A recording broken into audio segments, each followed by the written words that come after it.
ముఖ్యమంత్రిగా 5 ఏళ్ల పాలన అనంతరం తనకు మరో ఛాన్స్ ఇవ్వాలంటూ ప్రజల ముందుకు వచ్చిన వైఎస్ జగన్మోహన్ రెడ్డికి అర్హత ఉందా? మరో 5 ఏళ్ల మన భవిష్యత్తు నిర్ణయించి ఈ కీలకమైన ప్రశ్నకు సమాధానం వెతుకుతూ జగన్ వ్యక్తిత్వాన్ని శోధిస్తున్నాం. ఆ ప్రయాణంలో చివరి మజిలీ ఇది. స్వాతంత్ర్యానంతరం దేశ అవినీతి పరులను చాలా మందిని చూసింది, కానీ వైఎస్ జగన్మోహన్ రెడ్డికి సాటి రాగలవాడు మరొకడు లేడు. ఆయన అవినీతిని కొత్త పుంతలు తొక్కించిన ఘనుడు, పిడి ప్రోకోను దేశానికి పరిచయం చేసిన మేధావి. పువ్వు పుట్టగానే పరిమళిస్తుంది అన్నట్లు జగన్ చాలా చిన్న వయసులోనే అక్రమార్జనకు కొత్త దారులు వెతికారు.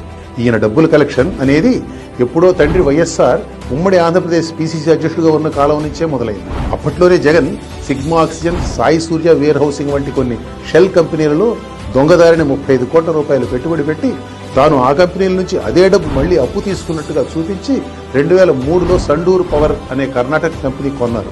ఇక వైఎస్ఆర్ 2004లో ముఖ్యమంత్రి అయ్యాక తండ్రి అధికారం అండగా జగన్ అవినీతి ఊడలు దిగింది. సిబిఐకి దొరికిన లెక్కల ప్రకారమే ఆ టైంలో జగన్ కూడబెట్టిన అవినీతి సొమ్ము 43,000 కోట్లు. దాని నుంచి ఏటా వచ్చే 1,000 కోట్ల ఆదాయాన్ని ఆయన ఇప్పటికీ అనుభవిస్తూనే ఉన్నారు. తినమరిగిన కోడి సామెతలో లాగా జగన్ ముఖ్యమంత్రి అయ్యాక ఆయన అవినీతి విశ్వరూపం దాల్చింది. అధికార పీఠం అధిష్ఠించగానే జగన్ అవినీతిని పూర్తిగా కేంద్రీకృతం చేశారు. సొమ్ములు వచ్చే వ్యవహారాలన్నింటినీ తన గుప్పెట్లో ఉంచుకున్నారు. ఆపై దాన్ని మోనోపలీ చేశారు. అంటే తనకు ఇంట్రెస్టులు ఉన్న రంగంలో మరెవరూ ఉండకూడదు. ఇసుక ఉదాహరణ చూడండి. ఇసుక ఫ్రీగా ఇచ్చినా లేదా ర్యాంపులను వేలం వేసినా స్థానికంగా ఉండే నేతలకు ఎంతో కొంత ముట్టకుండా ఎప్పుడూ లేదు. జగన్ వచ్చాక ఇసుక మొత్తం తన చేతిలో పెట్టుకున్నారు. వెంకటరెడ్డి అనే తన మనిషిని వేరే రాష్ట్రం నుంచి తెచ్చుకుని గనుల శాఖ డైరెక్టర్గా నియమించుకుని టెండర్లో ఒక కలకత్తా కంపెనీ ద్వారా పిలిచి తాను అనుమతించిన వాళ్లు మాత్రమే టెండర్లో పాల్గొనేలా కండిషన్లు పెట్టి జేపీ వెంచర్స్ అనే ఒక కంపెనీకి రాష్ట్రంలో ఉన్న ఇసుక మొత్తాన్ని అప్పజెప్పారు. వాళ్ల యజమాయిషీలో రాంపులు నడిపినా, మళ్లా జిల్లాల వారీగా ఇసుక గుట్టల అమ్మకాలు ప్రైవేటు వ్యక్తులకు ఇచ్చినా ఎవరైనా గానీ క్యాష్లో అమ్మాల్సిందే. డైరెక్ట్ గా తాడేపల్లికి నెలవారీ కప్పం కట్టాల్సిందే. ఇసుక నుంచి వెరపు లేకుండా, సిగ్గుపడకుండా ఇంత తైలం తీయవలసిన ఇంతవరకు ఎవ్వరికీ తట్టలేదు. అది జగన్ స్పెషాలిటీ. మద్యం విషయంలోనే అంతే. ఇంతకు మునుపు మద్యం కంపెనీలన్నీ రాజకీయ పార్టీలకు ఎంతో కొంత కమిషన్లు ఇచ్చాయి. మద్యం షాపులు, బార్లు నడిపేవాళ్లు స్థానిక నేతలకు, ఎక్సైజ్ వారికి, పోలీసు వాళ్లకు ఎంతో కొంత చెల్లించి వ్యాపారం నడుపుకునేవాళ్లు. జగన్ వచ్చాక సీన్ మొత్తం మారిపోయింది. మనకు ఒకటిచ్చేదేమిటి, మనమే మొత్తం, మనదే మొత్తం అనే పాలసీ తెచ్చారు. ఇక్కడ కూడా బయట నుంచి వాసుదేవరెడ్డి అనే మరో కావాల్సిన అధికారిని తెచ్చుకుని కీలక స్థానంలో కూర్చోబెట్టారు. మద్యం తయారు చేసే డిస్టిలరీలన్నీ కబ్జా పెట్టారు. అమ్మకాలు కూడా తన కనుసన్నల్లో ఉండేలా టోకు వ్యాపారంతో పాటు మద్యం రిటైల్ వ్యాపారంలో కూడా సర్కారును దించారు. పూర్తి గుత్తాధిపత్యం అన్నమాట. ఇసుకలాగే ఇక్కడ కూడా మొత్తం క్యాష్ పేమెంట్లే. ఎంత ఉత్పత్తి జరుగుతున్నది, ఏ మేరకు ఖజానాకు ఆదాయం జమ అవుతున్నది, ఎంత జీరో వ్యాపారం జరుగుతున్నది ఎవ్వరికీ తెలియదు. తెలియడానికి వీలు లేదు. గనులు కూడా అంతే.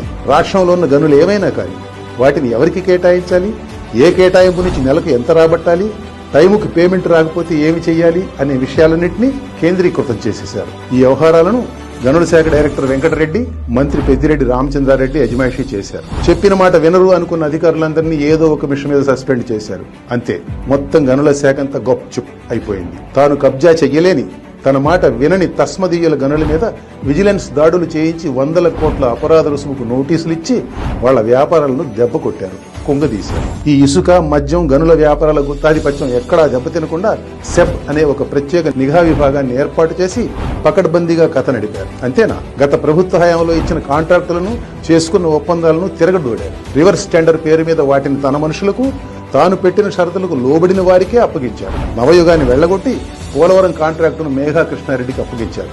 కృష్ణపట్నం, గంగవరం పోర్టులను ఆదాని చేతిలో పెట్టారు. సోలార్ విద్యుత్ కాంట్రాక్టులను రద్దు చేశారు. ప్రపంచవ్యాప్తంగా గగ్గోలు రేగినా, కేంద్ర ప్రభుత్వం తీవ్రంగా హెచ్చరించినా జగన్ ఒక్క అంగుళం కూడా వెనక్కి తగ్గలేదు. మళ్ళా వాటినే తన వాళ్లకు ఇంకా ఎక్కువ రేట్లకు కట్టబెట్టారు. కోర్టుకు పోయిన పాత కాంట్రాక్టర్లకు 1,000 కోట్ల పరిహారం చెల్లించడానికి కూడా సిద్ధపడ్డారు. కట్టేది తన డబ్బు కాదుగా. డ్రాప్ ఛార్జీల రూపంలో అదంతా కట్టేది ప్రజలే కదా. విద్యుత్ మీటర్లను, ట్రాన్స్ఫార్మర్లను విపరీతమైన ధరలకు అస్మదీయ కంపెనీ నుంచి కొనుగోలు చేశారు. ఇలా చెప్పుకుంటూ పోతూ దానికి అంతే లేదు. సొమ్ములు పోగేసే ఏ అవకాశాన్ని వదలలేదు. భారత రాజకీయాల్లో వైఎస్ జగన్మోహన్ రెడ్డి ఒక గొప్ప ఆర్టిస్ట్. అవినీతిలో ఇంత సృజనాత్మకత ఉంటుందని జగన్ రాకముందు ఎవరికీ తెలియదు. ఇంత మోనోపలిగా అవినీతి చేయాలంటే ఎవరు నోరెత్తకుండా చూడాలి. అంటే పోలీసు రాజ్యం నడపాలి, అడిగిన వాడినల్లా లోపలేయాలి. జగన్ చేసింది అదే. ఈ అవినీతి వల్ల మాకేంటి నష్టం అనుకుంటారేమో. అవినీతి ఎఫెక్ట్ అనేది దేనిని వదలదు. జగన్ వచ్చిన కొత్తల్లో ఇసుక దొరకక నిర్మాణ రంగం కుదేలైపోయి లక్షలాది మంది పనివాళ్లు రోడ్డుని పడిన రోజులు మర్చిపోయారా? ఆ కుటుంబాలు ఇప్పటికీ కోలుకోలేదు. జగన్ డిస్టిలరీల్లో తయారయ్యే విషతుల్యమైన మద్యంతో ఎంతమంది రోగాల బారిన పడ్డారో,